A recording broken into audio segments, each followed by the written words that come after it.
All right. I was really convicted this week as I was finishing up this quarter that really wanted to challenge everybody. It's there on kind of a subtitle, but it's not supposed to be a title. But to begin with a prayer of courage and faith. We'll talk a little bit about the fear of Israel today, but really want to challenge us in that idea of being men and women of courage rather than people of fear. So let me begin with that, and then we'll get into our lesson.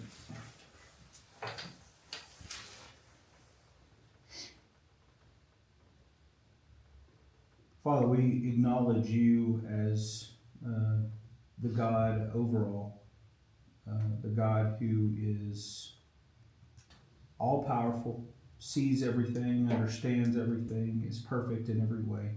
You are truly a holy God. There is none like you.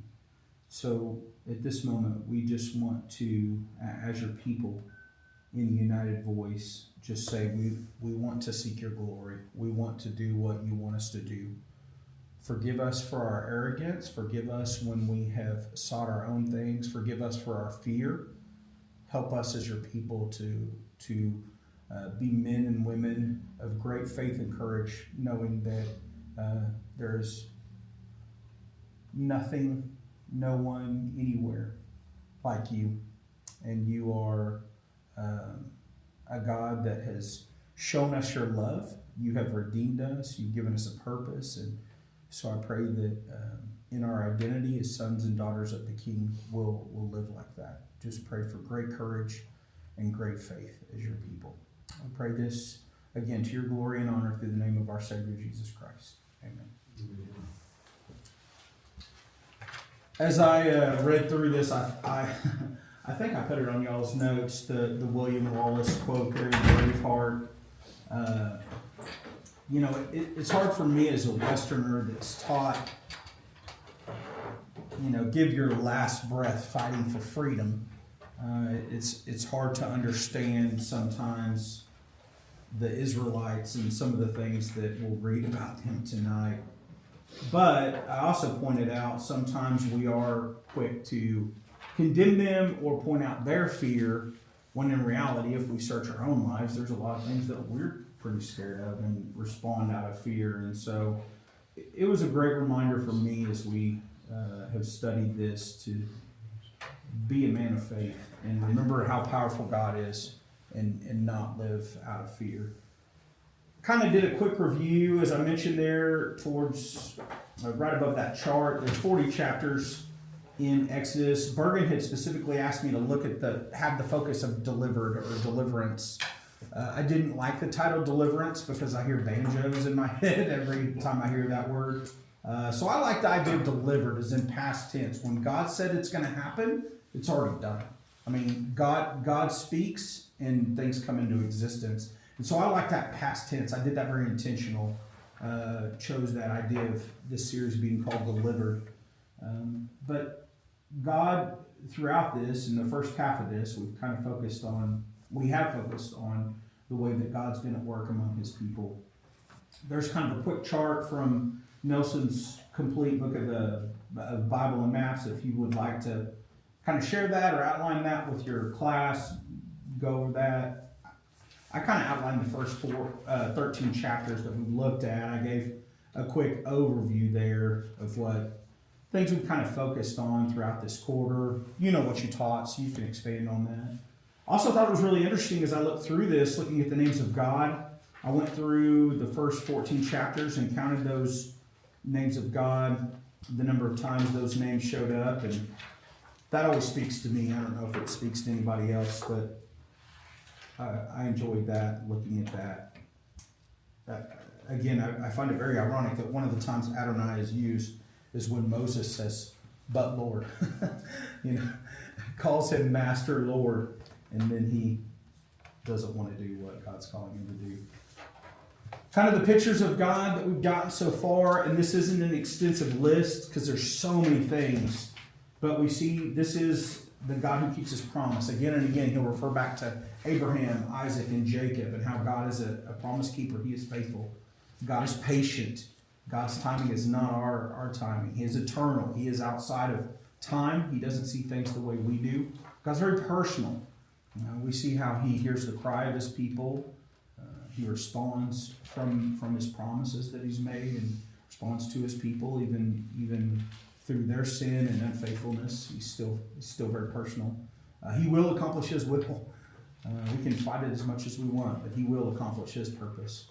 He's overall. He sees, he redeems, he triumphs, he provides, he's holy. Again, you could continue just in the first 14 chapters on that list, but I wanted to give a few of the things that specifically stood out to me.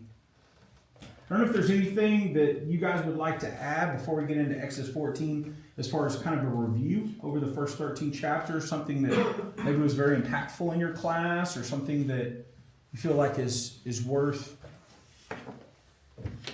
going back over, or something that maybe you felt didn't get covered.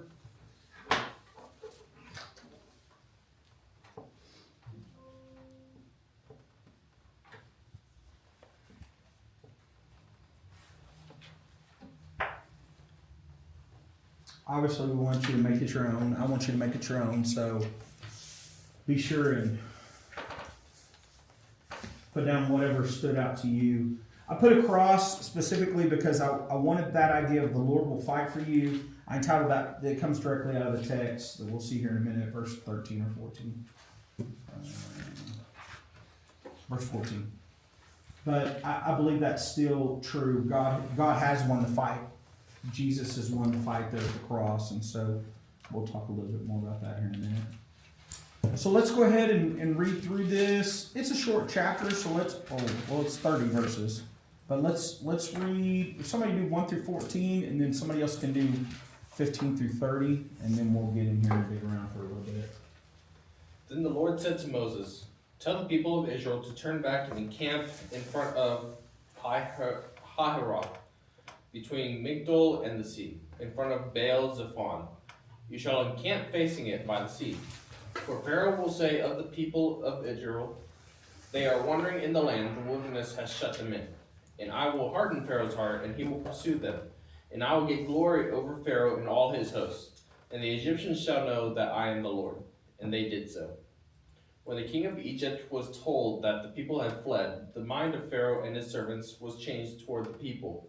And they said, "What is this we have done, that we have let Israel go from serving us?"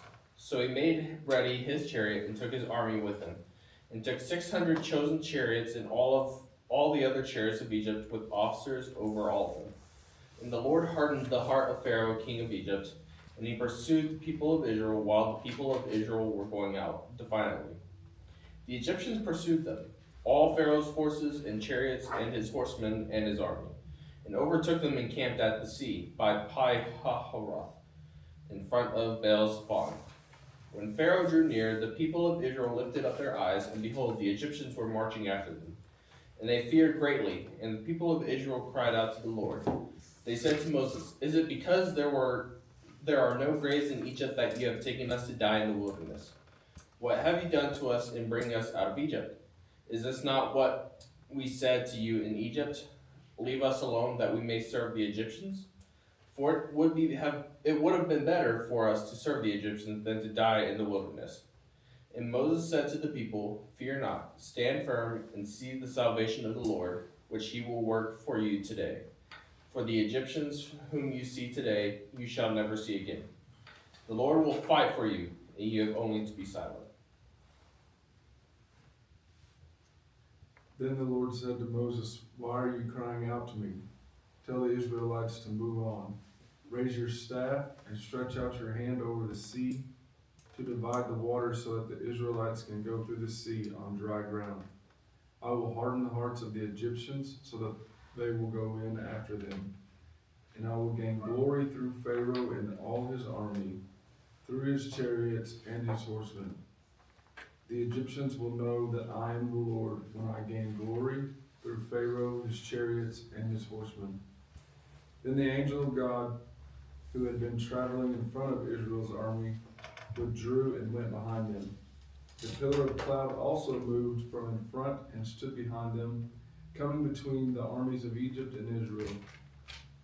Throughout the night the cloud brought darkness to the one side and light to the other side, so that neither went near the other all night long. Then Moses stretched out his hand over the sea, and all that night the Lord drove the sea back with a strong east wind and turned it into dry land. The waters were divided, and the Israelites went through the sea on dry ground, with a wall of water on their right and on their left. The Egyptians pursued them, and all Pharaoh's horses and chariots and horsemen followed them into the sea. During the last watch of the night, the Lord looked down from the pillar of fire and cloud at the Egyptian army and threw it into confusion. He made the wheels of their chariots come off so that they had difficulty driving. And the Egyptians said, "Let's get away from the Israelites. The Lord is fighting for them against Egypt."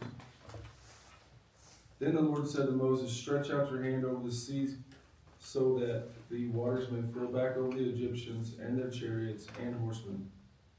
Moses stretched out his hand over the sea, and at daybreak the sea went back to its place. The Egyptians were fleeing toward it, and the Lord swept them into the sea. The water flowed back and covered the chariots and horsemen, the entire army of Pharaoh that had followed the Israelites into the sea. Not one of them survived. But the Israelites went through the sea on dry ground, with a wall of water on their right and on their left. That day the Lord saved Israel from the hands of the Egyptians, and Israel saw the Egyptians lying dead on the shore. That's all I. 30. Verse 31, sorry. Oh. I might have said 30, my bad. It And says when, 30 on here. and when the Israelites saw the great power the Lord displayed against the Egyptians, the people feared the Lord and put their trust in him and in Moses, his servant. Very good, thank you.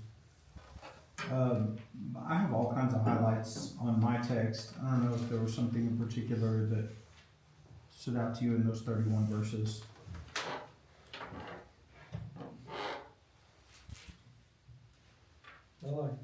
I always caught, verse 15 always caught my attention.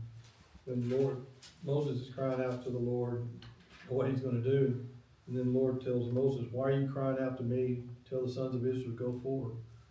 Get to it. Yeah. Go forward. Just noticed again that multiple times it says the Egyptians will know that I am the Lord. Yeah. So I kind of want to. So we've been talking about how when Pharaoh was hardening his heart, it was giving him courage to do what he wanted, type thing. That God was giving him courage to do what Pharaoh wanted. If you see in verse 6, it says, "So he made ready his chariot and took his army with him and took 600 chosen chariots and all the other chariots of Egypt with officers over all of them." Then it says, "And the Lord hardened the heart of Pharaoh, king of Egypt." So this is one of those examples of where Pharaoh was starting to do this. He may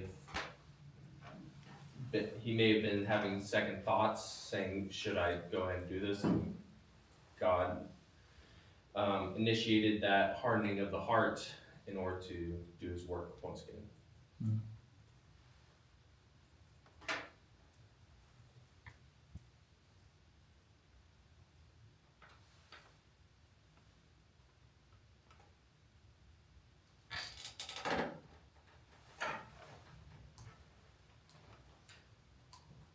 I think coupled with what Steve said earlier about verse 15, it comes in response really of their cry for self-pity. Okay. Were there not enough graves in Egypt that you brought us out here to the desert to die? Hmm. God didn't exactly stop and say, "Poor guys, I'm sorry that this is disturbing you." feel for you, you're really having it rough right now. Hmm. He said, act on faith, go forward. Go forward. In verse 6, the Septuagint version uses the verb sunapago for took his army with him. It doesn't use the term army, it uses the word laos.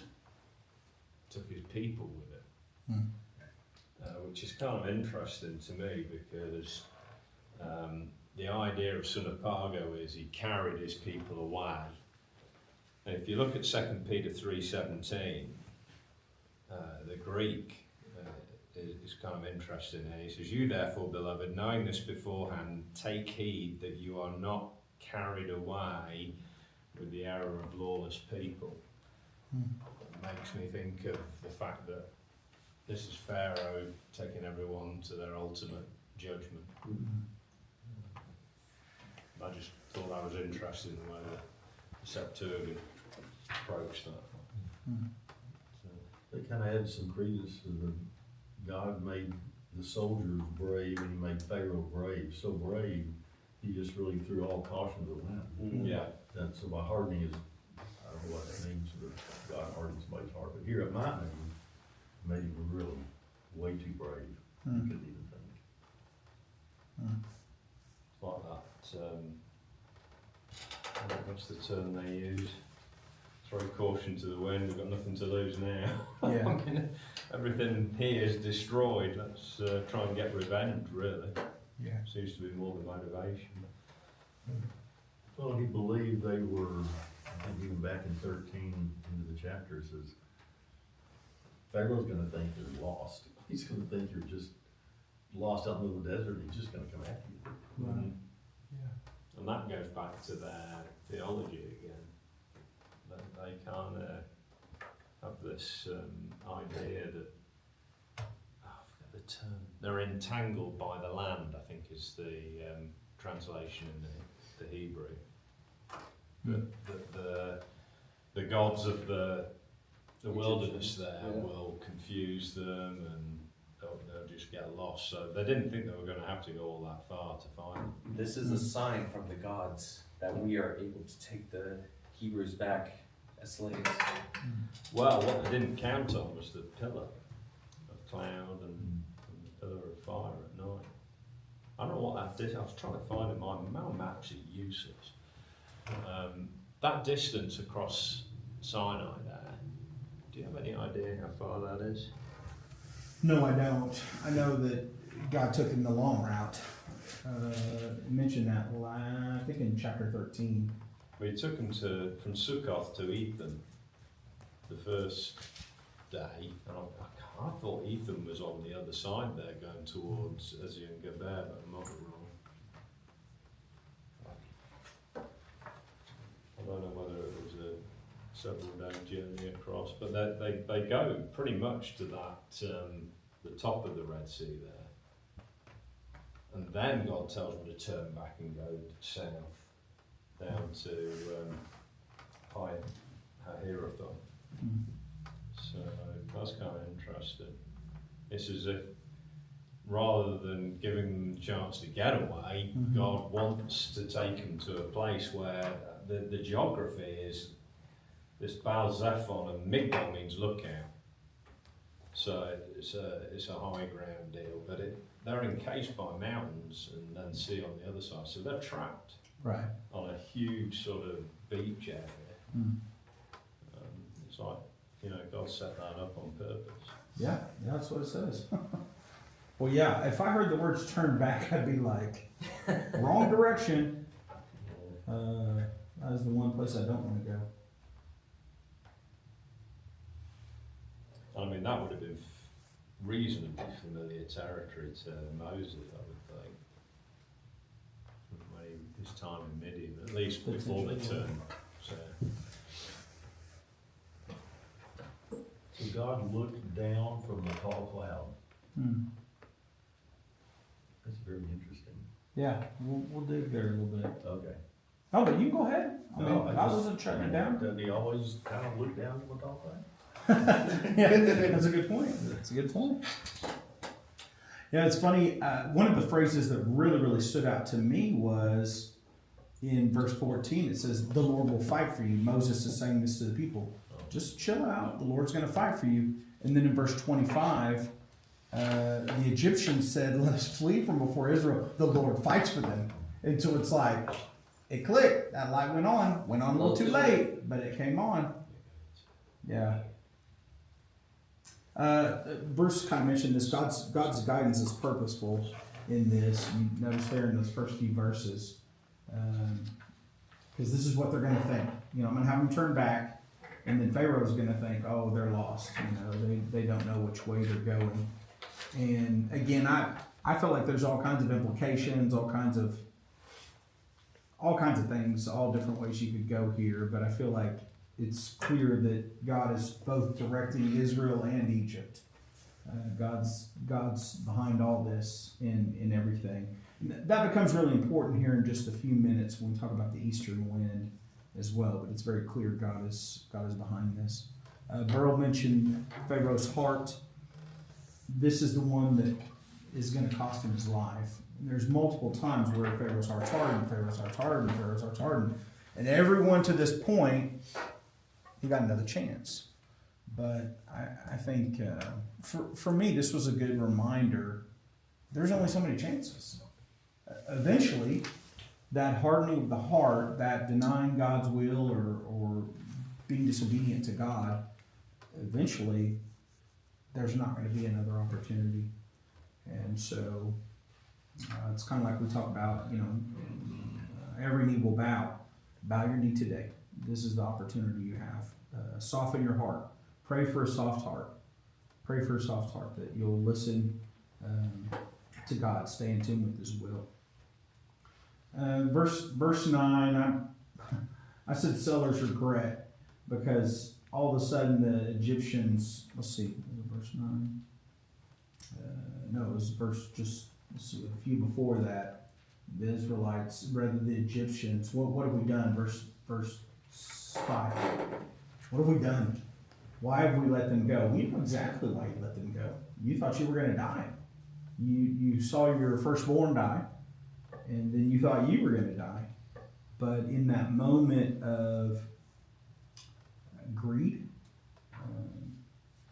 they regretted their decision. They didn't want to let the Israelites go. And so again, some of you pointed this out already, but in verse 9, all of Pharaoh's horses. I'm reminded of Bruce had mentioned there, and I guess in the Septuagint, that essentially all of Egypt was brought along as well. Potentially all of Egypt was brought there. In chapter 1, verse 22, it says Pharaoh commanded all of his people. Again, you could argue, well, he commanded the army, or he commanded, whatever, but it specifically says all of the people of Egypt were to throw the babies in the Nile. And here we see all the people going after the Israelites to bring them back. That is kind of interesting, though. All the people were commanded to throw the babies into the Nile. And then how did the Egyptians die? In the water. It wasn't the Nile, but they drowned too. Yeah, they drowned too. Yeah, They got exactly what they did to the Israelite babies. Man reaps what he sows. Yeah. It's a good point. But it was only the Israelites that got baptized. Yes, and I forgot. I don't know that I ever put 1 Corinthians 10 in there. I thought of that, and I was like, I need to remember to put that later in the notes, and I didn't. Yeah, 1 Corinthians 10, you might want to put kind of a side note. Paul will talk about, he'll liken people, the Israelites being baptized into Moses with the water, walls of water on the sides and then the cloud above. They were baptized. That might be something that you want to make reference to. But yeah, what killed some saved others. Yeah, that's good. So of course, chariots were the tanks of the day. This would have been a very formidable army. It says 600. but it specifically notes officers, and some of the reading I was doing talked about potentially there would be as many as 4 to 6 in the chariot with an armor bearer, with different people. Potentially there would be more than just kind of the one guy in the one chariot. It also mentions 2 types of chariots. There's 600 chosen chariots, and then all the other chariots of Egypt. Yeah, very good. Yeah, so again, I thought the 600 was interesting because there were 600,000 foot soldiers. Now he's saying there's 600 chosen chariots. And again, to your point, Burl, there could have been thousands. Who knows how many, or 5. There could have been 5 other chariots. Yeah. We don't know how many chariots, but this would have been, again, it was the greatest technology of the day. This would have been a formidable army. And so in verse 10, we see Israel crying out. And again, this echoes the cry that we see in prior times, Exodus 2, 23 through 25, when they're crying out in their slavery. But this time it seems like they actually have a little bit better idea. They still don't know who Yahweh is, I don't think, completely. But they have a better idea of who Yahweh is. And so they cry out to God there in verse, which specifically notes there in verse 10. Feared greatly, and the people of Israel cried out to the Lord. There in verse 10. But the fear seems to be irrational. Moses' efforts were not received well. Definitely a lesson here about sin and slavery when we're trying to share the gospel with people. Sometimes we mentioned this before in chapter 6 or 7, where after the straw was taken away, I believe that was chapter 5, where the straw was taken away, the people were just so broken by their slavery and so hopeless that they couldn't see anything beyond what was going on. And I think this is kind of that, they're still in that brokenness. They still don't see a way that God will make this right. They can't figure out how, haven't learned how to believe that God can take care of things. Of course, granted, they are looking through human eyes. Sure. I mean, you see a bunch of, you know that everyone around you are shepherds or slaves, ex-slaves. Not a lot know how to fight, probably. And you are facing one of the greatest military mights of that time coming after you, and it's like, we're gonna die. Like, logically. They're much stronger than us, they're more prepared, they have the skill and fighting tactics, they have strategy, and we're up against water. Yeah. We're shepherds. Yeah. We have livestock that can't exactly swim across. It's so far away for land that we can't swim across without tiring ourselves out and eventually just drowning. Mm. I mean, all logic through human eyes says this is hopeless. That's a great point. We need to pray for kingdom eyes. Exactly. Yeah, be praying for a kingdom logic as opposed to the worldly logic. To that point, this story, it's interesting that the people picked up on the religiosity of the feast of Passover, and they kept that. They marked that significantly throughout their history, but repeatedly they didn't have the faith. In verse 19, when it says the angel of God was going before them, that's a symbol, I think, of his guidance and his protection. And they didn't have the faith to trust. They saw it, but they never did as a nation really picked up on the faith part of it until Christ came along. Yeah. But they still, even the Jews too, Some still don't. they're big on the religiosity of it, Mm. not the. Yeah. Well, that's good. That's a good point. Burley, you talked about seeing through human eyes, and you're correct about that. But it gets back to what I said earlier that Steve was pointing out. God doesn't show any sympathy for that. if I'm reading correctly, I see God being frustrated in the way he told them to move on. All the miracles he's just done in front of me, Yeah. what do I have to do to get you guys to understand I'm in control here? So he's Move not saying that, on. he's saying that just, not just to Moses, but to everyone, all of them. Yeah. Yeah. That's a good point. And then that can also point to Jesus' time, where Jesus did all these miracles. He did all these wonders. And yet, And they still done. yeah.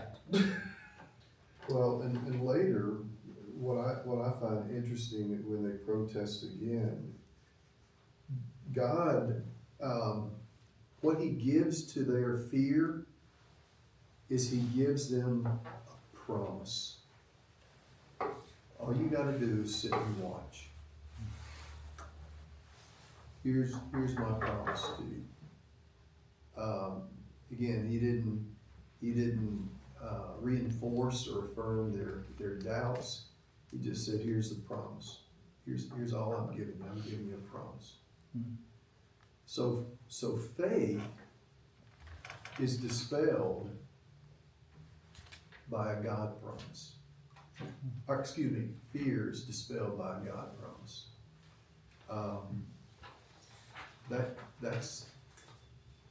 That's needed today. Yeah, no, it's a great lesson here. They had to learn that, they didn't know that.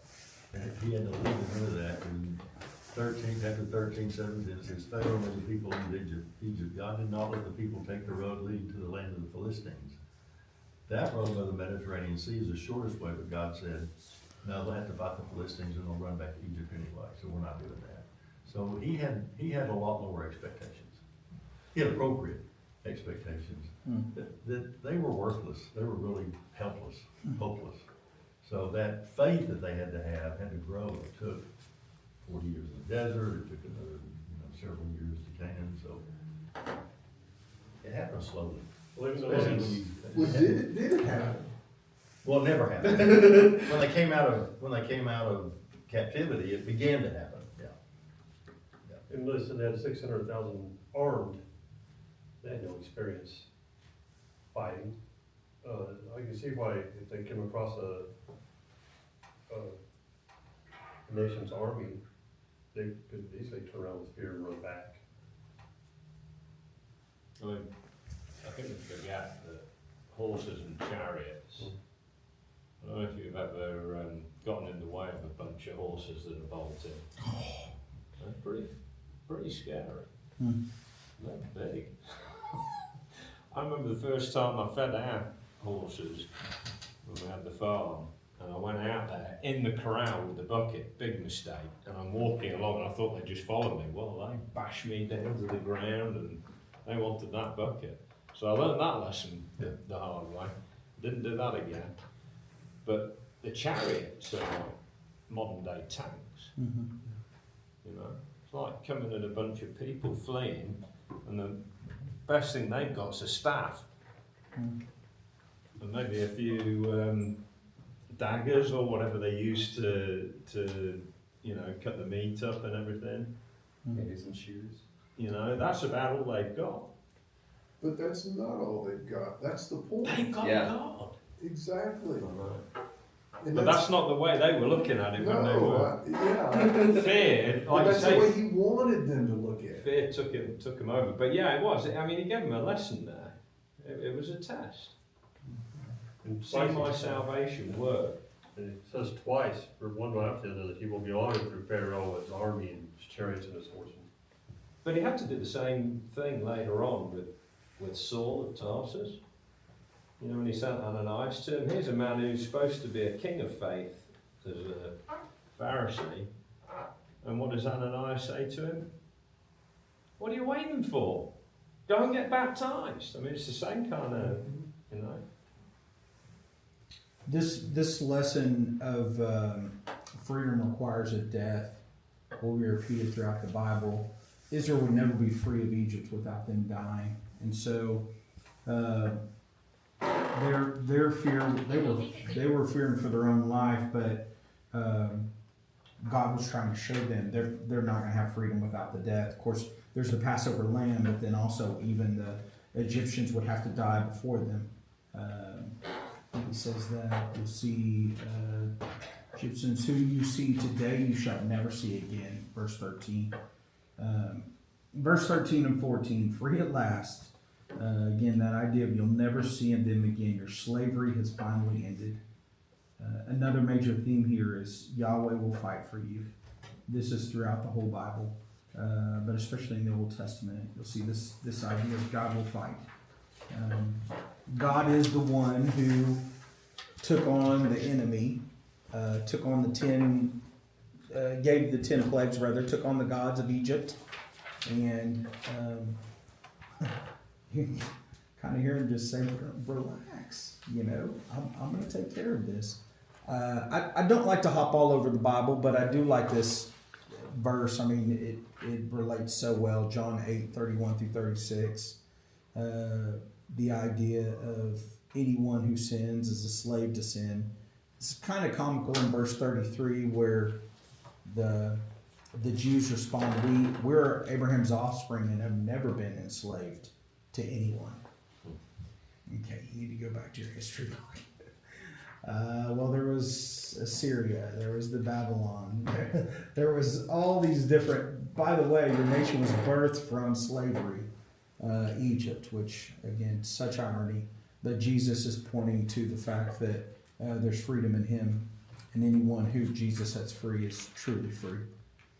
So Moses speaks in faith, but then in verse 15, it seems like there's a front side of that conversation that we miss. We don't really get to hear why, because God says to Moses, we see that the people are complaining, and then Moses responds out of faith, hey, God's going to take care of it. But then God tells Moses in verse 15, why do you cry to me? So I think we kind of miss, there's a verse there that didn't get recorded, because it seems like Moses is speaking faith to the people. Hey, it's going to be all right. Just relax. Calm down. But then in verse 15, God calls him out and says, go forward. But this is one of the things that stuck out to me. And I know we've got 3 shepherds and ministers in here. It goes without saying, but it's important to say, leaders struggle too. We struggle in our faith like everybody else struggles in their faith. We struggle to be strong, keep a stiff upper lip. That's a challenge, and so it was a good reminder for me to pray for leaders, pray for our shepherds, pray for, obviously for the leaders of the country, like 1 Timothy, like Paul tells Timothy there in 1 Timothy 2, but pray for your shepherds, pray for the various ministry leaders, whatever that ministry might be, whatever, pray for leaders because they struggle too.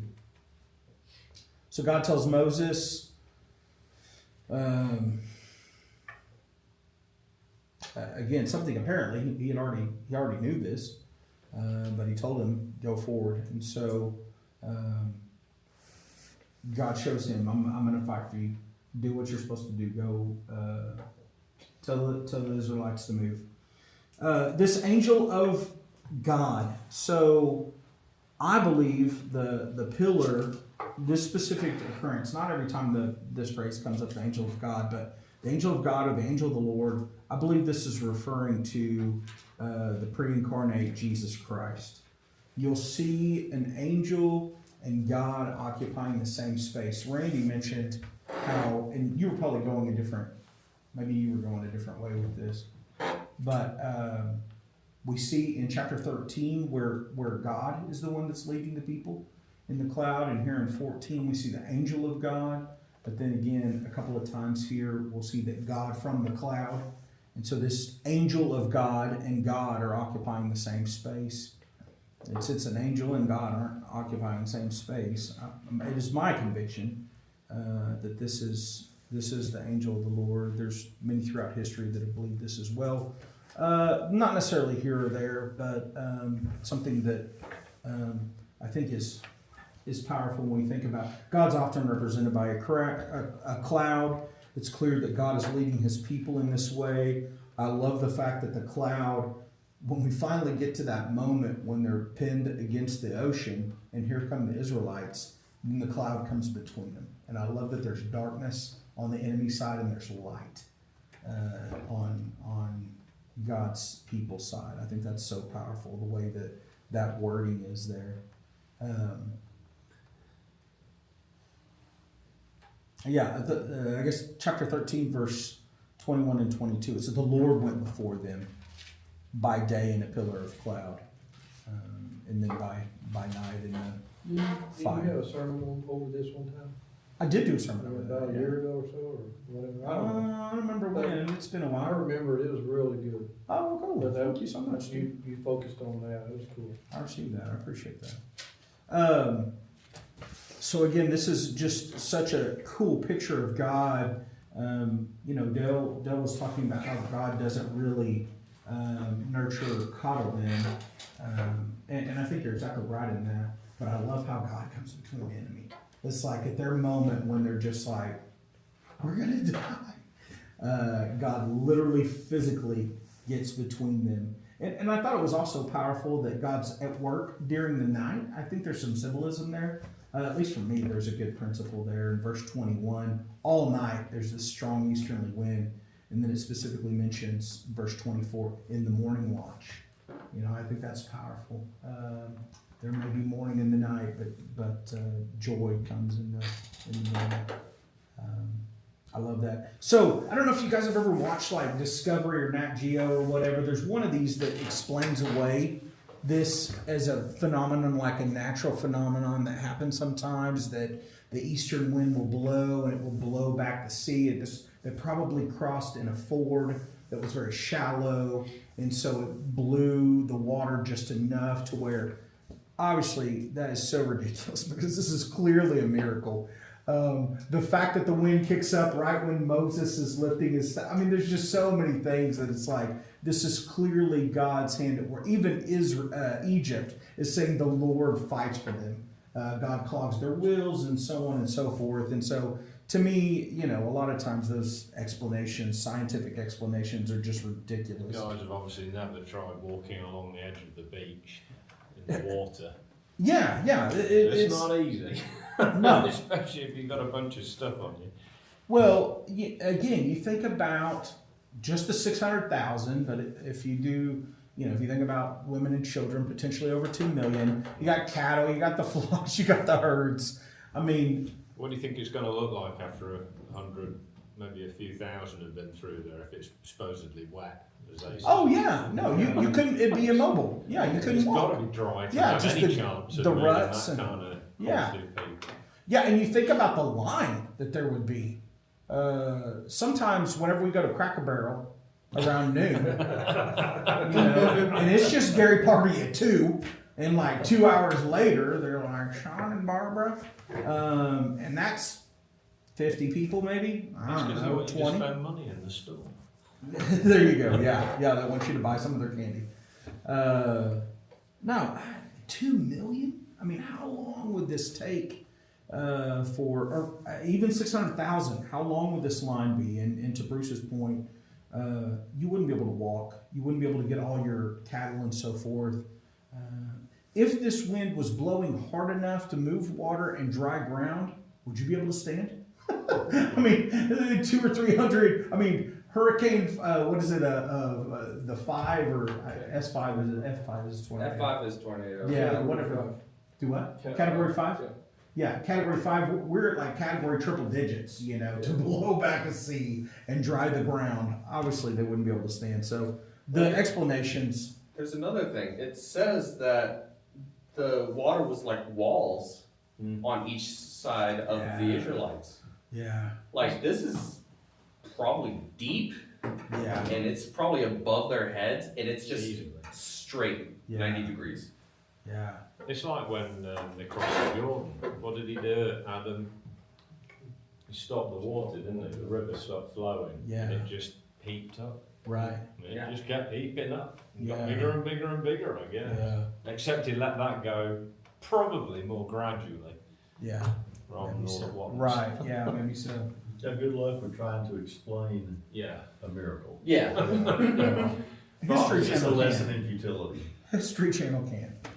Well, it's kind of a side note, but I think especially maybe for young people, it might be important to point that out because we are so influenced by TV and social media and so forth, and so it's important to point out this was God's hand. This was not. If it was so shallow that the wind blew it, how do they explain all those people drowning later? Exactly. Yeah. The timing of it going up, the timing of it coming down. You know, Burl, to your point on the walls, I don't know how many of you have seen Steven Spielberg's The Prince of Egypt. It's a cartoon, and I know it's not real. It's not actual pictures or video. It has a whale on it. But yeah, it's just kind of cool to think about, like looking there at the wall beside you and walking through that. That was. And it's Unforgettable also night. in that movie. It's so deep that there's a whale.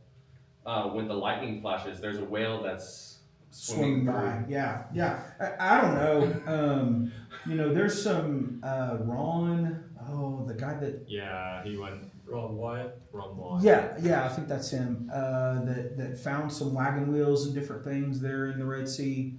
I know the British Navy, the Royal Navy, they did a bathymetric test along the Red Sea there when Egypt was in their occupation, and they found what looked a bit like what might have had the possibility of being a land bridge, where it was shallower, but it certainly, you know, it wasn't as deep as it was in the rest of the Red Sea. Sure. So, you know, and I can live with that, that's fine. But Sure. there still was probably 150 foot walls of water either side. Yeah. Well, again, somebody already pointed out it was enough to drown all the people of Right. Egypt, and so again, we clearly see God's hand in here, His faithfulness, even in this moment of answering His promise there. Ron Wyatt, didn't he show didn't Solomon build like a statue or something to denote the cross? The place where they crossed. I don't remember that part. I actually saw that from whenever I saw the ark, the one that he did on the ark. One that Like I think at the touched end you. is kind of a Yeah. prequel of what was. Anyways, there's been different things discovered over the years, but yeah, 2 times in verse 22 and verse 29, it says that the waters would become a wall. I mean, the only time you ever see water receding is right before tsunami. the tsunami. Right, yeah. Like off of Japan there, when they had the nuclear reactor problem, you saw that just draw straight back. But even then, it wasn't dry. Right. No. That one And drop. it was No, on there's for no way. about 5 or 10 minutes, and then Yeah, We here it talked goes. about, like, back in Civil War, they talked about the armies trying to move their wagons and cannons and stuff after it rained and just get bogged down. World War One Just like was a that. nightmare. Yeah. Yeah, very good. Randy, you mentioned earlier the Lord looked down. One thing that impacted me, I don't know if this is in y'all's notes or not, but it impacted me that this is both the Lord's deliverance, but it's also His judgment on Egypt. I'm reminded of Genesis 7 or 8, where it's 7 probably, where it talks about the Lord shut the door. You know, God, this wasn't Noah saying, y'all are out, pulling that door shut, but God was the one that placed judgment. And again, Him looking down, and it's very clear that God is active in all this, both in the delivering of this, but also in the judgment. It's more that He brings order to chaos. You know, Sodom and Gomorrah came down, He talked to Abraham, he came down and looked around. He visited Noah, He visited Sodom, He visited Babel perhaps, I mean, they talked about that. He's visiting the Israelites in Egypt.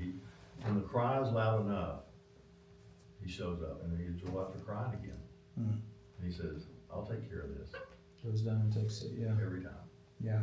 Mentioned dry ground, that's mentioned 4 times. Again, this was nothing short of a miracle. And then the hand of the Egyptians. I think that echoes back, to me, that hand echoes back to the multiple times that we read prior, God's strong hand. That God was going to defeat them with a strong hand. Finally, seeing is believing.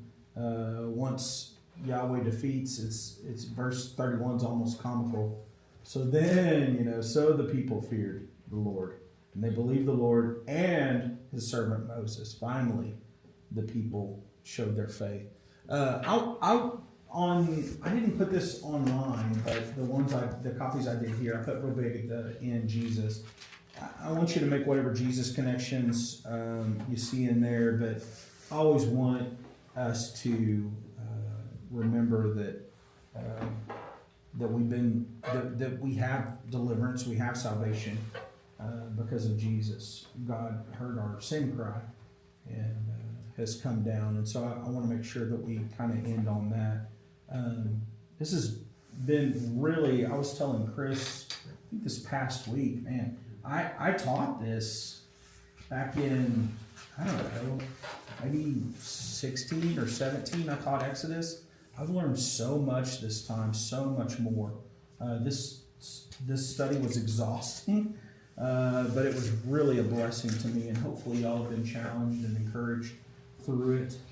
This will be our last class. Hold your applause. Our last class together.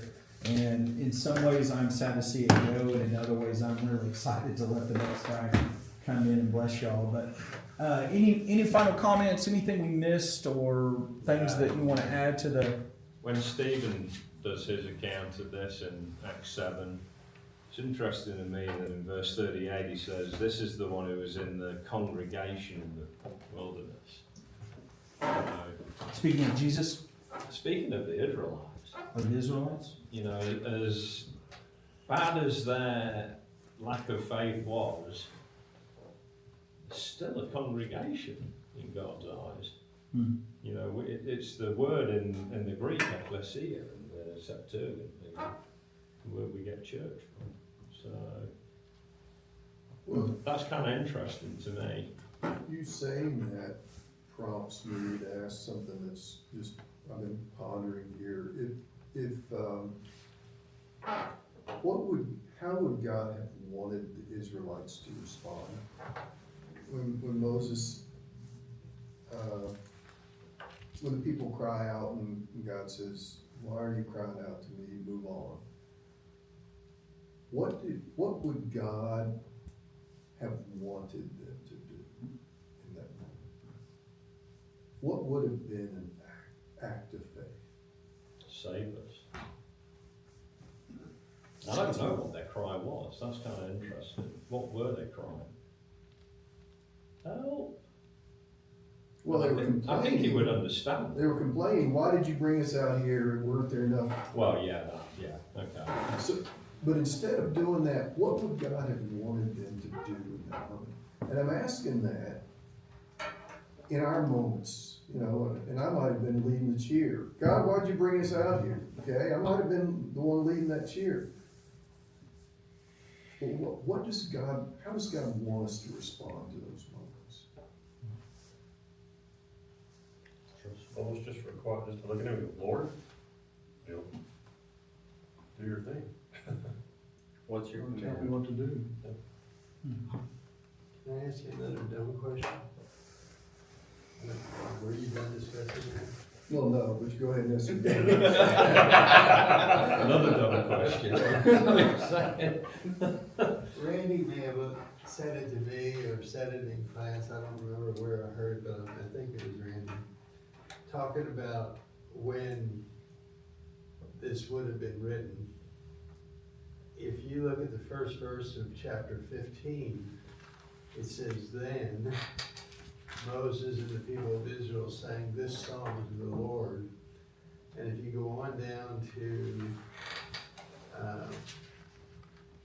verse 14, now they're prescient. They say the peoples have heard, they tremble, pangs of seas the inhabitants of the Philistines and the chiefs of Edom and Canaan. And how do they know all that if they just get done with this? And so was this written later and this was added as an afterthought? Because as they moved into the land, because how did they get this insight into this just happened? And they're already aware that every country around is frightened. But how soon were they at the border of the promised land? At least 40 years. Yeah. No, originally, about 2 weeks. Oh, yeah. Remember, before they had the bad report from the spies, got there. they were fixing to go in. Yeah, but he wasn't, God didn't, somewhere God tells him to write all this down. Mm-hmm. And it's, Yeah, it's he did. later, so he may write it 40 years later. And we don't know when he was writing it. But he didn't write it, this didn't happen the next day. Unless he, I mean, he is a prophet, he could have said, this is what's gonna happen. I just find it interesting that they all say Mm. aware of the future. I'm sorry, Dave, we'll go back. No, that's okay. I think something that God would have wanted them to do is God would have wanted them to call on Him to see what do we do next. Give us a command on what to do.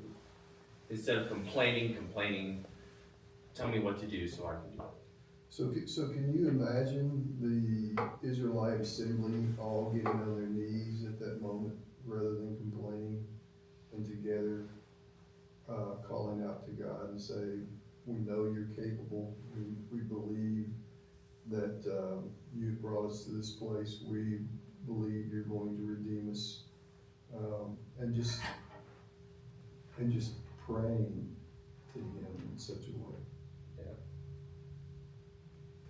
Well, if the leaders would, that would be enough. Yeah. And oftentimes, people are responsive, even to that kind of leadership, to where they do join in. We see that, with Nehemiah. But I think when you see that big cloud of dust coming behind you, and it's not a haboob, then, No, the panic. I know the human reaction to it. I'm just, because we find ourselves in moments of Yeah, fear. it's versus very faith. familiar. What does he want us to do in those? It's very moments? familiar. Also, back to the human part of this thing.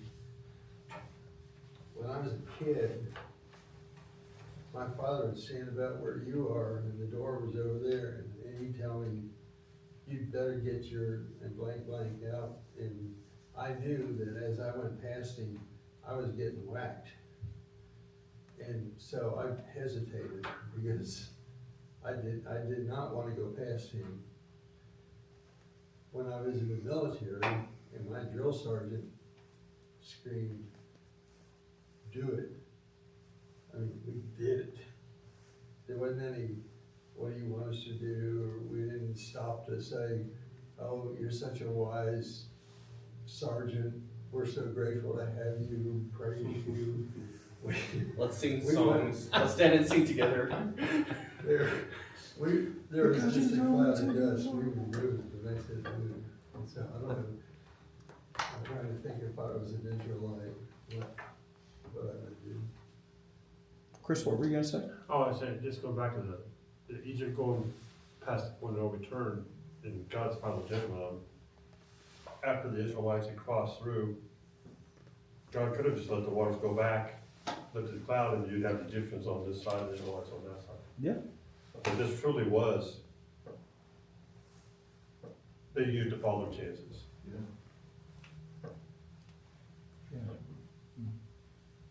So Bill, to your point, what you just said essentially is, it depends on how you view God. I mean, I'm speaking from coming to the faith from a non-Christian point of view. I wasn't raised in a Christian family. But it's one thing to hear the gospel